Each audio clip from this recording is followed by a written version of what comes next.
ہے۔ اب حضرت موسیٰ علیہ السلام کا وہ واقعہ آ رہا ہے کہ جب کہ مصر سے اپنی قوم کو لے کر نکلے، صحرائے سینا میں رہے، کوہ طور پر بلائے گئے، تورات دے دی گئی۔ اب اس کے بعد انہیں حکم ہوا کہ فلسطین میں داخل ہو جاؤ، اور وہاں جو مشرک اور کافر قومیں آباد تھیں، فلسطی کہلاتے تھے، ان کو تم ان کے ساتھ جنگ کرو، انہیں وہاں سے نکالو، اور یہ تمہارے لیے ارض مقدس اللہ کی طرف سے موعود ہے، اس لیے کہ تمہارے ابراہیم، تمہارے جد امجد تھے، وہ یہی تھے، یہی حضرت اسحاق تھے، یہی سے پھر حضرت یعقوب کے زمانے میں حضرت یوسف علیہ السلام جب مصر چلے گئے تھے تو یہاں سے تمہاری منتقلی مصر ہوئی تھی۔ اب جو اپنا اصل گھر ہے جاؤ اسے حاصل کرو۔ لیکن جب جنگ کا موقع آیا، پوری قوم نے کوڑا جواب دے دیا کہ ہم جنگ کرنے کے لیے تیار نہیں۔ اس پر حضرت موسیٰ علیہ السلام کی مزاج میں جو تلخی پیدا ہوئی اور طبیعت کے اندر یوں سمجھیے بیزاری کی شدت پیدا ہوئی، وہ آپ دیکھیے گا کہ ہم یہ سمجھتے ہیں کہ رسول جو ہے وہ اپنی امت کے حق میں شفقت ہی شفقت ہوتا ہے، شفقت بھی ہے، جیسے اللہ کا معاملہ رؤوف بھی ہے، ودود بھی ہے، لیکن عزیز انتقام بھی ہے، انتقام لینے والا بھی ہے۔ یہ دونوں شانیں ہیں۔ رسول کا معاملہ بھی یہی ہے، شفیق بھی ہے لیکن غیور بھی ہے، دین کی غیرت اس میں ہے، آپ سے بڑھ کر اللہ کے دین کی غیرت اس میں ہے، تو آخر ظاہر بات ہے کہ آپ کے طرز عمل سے بیزاری بھی ہوگی۔ پھر ان دونوں چیزوں کو سامنے رکھیے۔ اور یہ بات ذرا میں عرض کر دوں، تھوڑی سا نکتہ ہے سمجھنے کا، کہ چونکہ اس قوم کو اب تک بہت سا تجربہ ہوا تھا معجزوں کا، پیاس لگی، ہم سورہ بقرہ میں پڑھ آئے ہیں، ایک ضربی چٹان پر 12 چشمے پھوٹ گئے، کوئی محنت تو کرنی نہیں پڑی۔ بھوک لگی، من و سلوہ نازل ہو گیا۔ دھوپ لگی، سائبان جو ہے وہ ابر کا سائبان ساتھ ساتھ چل رہا ہے۔ سمندر راستے میں آیا، پھٹا، اس نے راستہ دے دیا۔ تو اس سے یہ بھی کہا جا سکتا ہے کہ اس لاڈ پیار کی وجہ سے بگڑ گئے تھے، اور یہی حکمت ہے کہ حضور کی پوری زندگی میں آپ کو اس طرح کا کوئی معجزہ نظر نہیں آتا۔ مسلمانوں، جو کرنا ہے اپنی جان دے کر، ایثار سے، قربانی سے، محنت سے، مشقت سے، بھوک جھیل کر، فاقے برداشت کر کے کرو۔ یہ بہت اہم نکتہ ہے، سمجھ لیجیے۔ یہ عادی ہو گئے تھے۔ وَإِذْ قَالَ مُوسَىٰ لِقَوْمِهِ يَا قَوْمِ اذْكُرُوا نِعْمَةَ اللَّهِ عَلَيْكُمْ إِذْ جَعَلَ فِيكُمْ أَنْبِيَاءَ وَجَعَلَكُمْ مُلُوكًا۔ اور یاد کرو جب کہ موسیٰ نے کہا اپنی قوم سے، میری قوم کے لوگوں، اور تورات سے معلوم ہوتا ہے، بک آف ایکسوڈس جو ہے، 6 لاکھ کی نفری تھی ان کی جب یہ نکلے ہیں مصر سے۔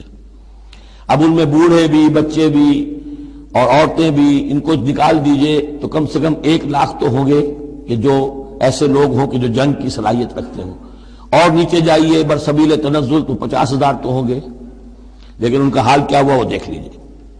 یا قوم اذکروا نعمت اللہ علیکم، میری قوم کے لوگوں، اللہ کے اس انعام کا احساس کرو جو تم پر ہوا ہے۔ اذ جعل فیکم انبیاء، جبکہ تمہارے اندر اس نے نبی اٹھائے، یعنی خود میں نبی ہوں، میرے بھائی ہارون نبی ہیں، حضرت موسیٰ نبی تھے، حضرت یوسف نبی تھے جو آئے تھے۔ وجعلکم ملوکا، اور تمہیں بادشاہ بنایا ہے۔ بادشاہ بنایا ہے تو ظاہر بات ہے اس وقت تک اگرچہ ان کی بادشاہت تو قائم نہیں ہوئی تھی، ہو سکتا ہے یہ پیشین گوئی ہو کہ جو بتائی جا رہی ہو کہ آئندہ تمہیں اللہ تعالیٰ زمین کی سلطنت بھی اور خلافت بھی دینے والا ہے، جیسے کہ حضرت داؤد اور حضرت سلیمان کے زمانے میں ہوئی۔ ایک رائے یہ بھی ہے کہ چونکہ حضرت یوسف کے زمانے میں انہیں بڑا اقتدار حاصل ہو گیا تھا، بادشاہ تو نہیں تھے، لیکن یہ کہ واقعتاً بادشاہوں کے بھی، جن کو کہتے ہیں کہ پیرزادے ہونے کے اعتبار سے بادشاہوں کے بھی مخدوم تھے اور ممدوح تھے، تو شاید اس کی طرف اشارہ ہو۔ وَآتَاكُم مَّا لَمْ يُؤْتِ أَحَدًا مِّنَ الْعَالَمِينَ، اور تمہیں وہ ساری چیزیں دیں جو پوری دنیا میں تمام جہان والوں میں کسی کو نہیں دی۔ یا قوم ادخلوا الارض المقدسۃ التي كتب اللہ لكم، اے میری قوم کے لوگوں اب داخل ہو جاؤ اس ارض مقدس میں، اس فلسطین میں جو اللہ نے تمہارے لیے لکھ دی ہے، اللہ کا فیصلہ ہے، تمہیں ملے گی۔ ولا ترتدوا على ادباركم، اور اب اپنی پیٹھوں کے بل نہ واپس نہ پھرنا، فتنقلبوا خاسرین، اگر ایسا کرو گے تو خسارے میں رہو گے۔ قالوا یا موسیٰ ان فیہا قوما جبارین، انہوں نے کہا موسیٰ ہم فلسطین میں داخل ہو جائیں، اس میں تو بڑی جابر قوم ہے، بڑی طاقتور قوم ہے، قداور لوگ ہیں، لئیم ہے، جسیم ہے۔ ان فیہا قوما جبارین وانا لن ندخلها حتی یخرجوا منها، ہم اس زمین میں داخل نہیں ہوں گے، اپنے قدم نہیں بڑھائیں گے جب تک کہ وہ وہاں سے نکل نہ جائیں۔ وَإِن يَخْرُجُوا مِنْهَا فَإِنَّا دَاخِلُونَ، وہ نکل جائیں پھر ہم داخل ہو جائیں گے۔ قَالَ رَجُلَانِ مِنَ الَّذِينَ يَخَافُونَ، کہا دو اشخاص نے کہ جو خوف رکھتے تھے اللہ کا بھی، انعم اللہ علیہما، اللہ نے بھی ان پر انعام کیا تھا۔ یہ دو شاگرد تھے جو قریبی صحابی یا حواری تھے حضرت موسیٰ کے۔ یوشع ابن نون تو وہ ہے کہ جو پھر ان کے بعد جانشین بھی ہوئے، اور گمان غالب یہی ہے کہ وہ نبی بھی تھے، اور دوسرے تھے کالب بن یفنہ۔ تو ان دونوں نے اپنے قوم کے لوگوں کو سمجھانا چاہا۔ قال رجلان من الذین یخافون انعم اللہ علیہما ادخلوا علیہم الباب، ہمت کرو دروازے میں ایک دفعہ گھسو تو صحیح۔ فاذا دخلتموہ فانکم غالبون، جب تم داخل ہو جاؤ گے تو غلبہ تمہیں مل جائے گا۔ وعلی اللہ فتوکلوا، اللہ پر توکل کرو، ان کنتم مؤمنین، اگر تم مومن ہو۔ قالوا یا موسیٰ انا لن ندخلها ابدا، انہوں نے کہا موسیٰ ہم تو کبھی بھی، یہ ترجمہ کبھی بھی اصل میں کیا گیا ہے اس مصحف میں بھی، لیکن یہ گرامر کے اندر عربی محاورے میں ابدا، ہرگز ہرگز، ہم ہرگز ہرگز داخل نہیں ہوں گے۔ یا موسیٰ لن ندخلها ابدا، ہم ہرگز داخل نہیں ہوں گے، ما داموا فیہا، جب تک کہ وہ اس میں موجود ہیں۔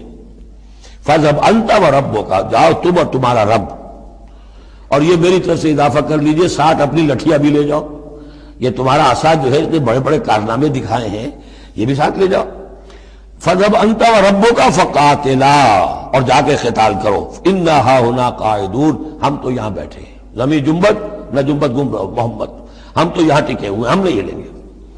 قال رب، اب دیکھیے بیزاری، وہی حضرت موسیٰ سورہ قصص میں آپ واقعہ پڑھیں گے کہ ایک قبطی جو تھا وہ مار رہا تھا ایک اسرائیلی کو، تو اس کی طرف سے پھر مدافعت کرتے ہوئے حضرت موسیٰ نے ایک مکہ رسید کیا اور اس قبطی کی جان نکال دی۔ فوقظہ موسیٰ فقضى علیہ، اس وقت اتنی محبت اپنی قوم سے، اور اب کیا حال ہے؟ قال رب انی لا املک الا نفسی واخی، انہوں نے عرض کیا پروردگار مجھے تو اختیار نہیں ہے سوائے اپنی جان کے اور اپنے بھائی ہارون کی جان کے۔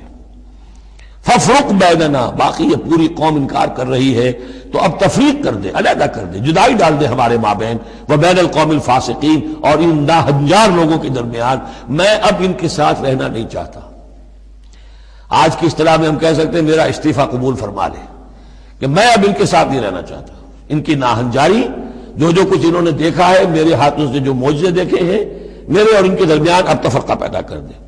اللہ نے یہ درخواست قبول نہیں کی، لیکن یہ کہ تذکرہ بھی نہیں کیا۔ قال فإنها محرمة عليهم 40 سنة، نہیں، ہم جو سزا انہیں دے رہے ہیں وہ یہ ہے کہ اب یہ ارض مقدس، اگر یہ بزدلی نہ دکھاتے ابھی ہم انہیں دے دیتے، اب انہوں نے بزدلی دکھائی ہے تو اب یہ ان پر حرام رہے گی 40 برس تک۔